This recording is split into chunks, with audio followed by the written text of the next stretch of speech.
It's my subjective, of course, opinion. It's not authoritative opinion, because I haven't been exposed to most of Christian churches over here and most of Christian churches back in Belarus. But what I've seen so far, I can say that there are many similarities in British Christianity and Belarusian Christianity. Well, first of all, it's very important to notice that 80% of Belarusians identify themselves with Russian Orthodox Church, and less than 1% identify themselves with evangelical churches.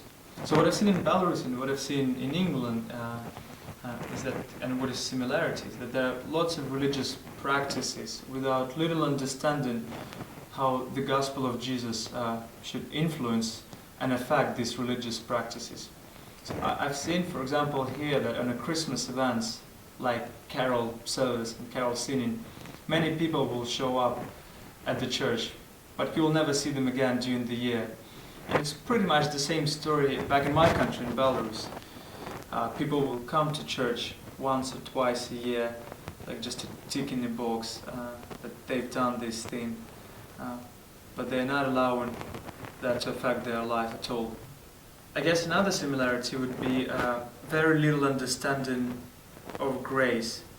And the result of that, in Belarus, in many churches, in many evangelical churches, you can hear preaching of kind of behavioral modifications or kind of moralistic deism. God is a distant person and you have to work hard and do different religious practices really hard in order to reach Him. So legalism is a massive problem back in my country, and I would assume that it's probably a big problem in many churches over here. There are very little understanding of grace and how it should shape our life and the way we do church and the way we grow in God.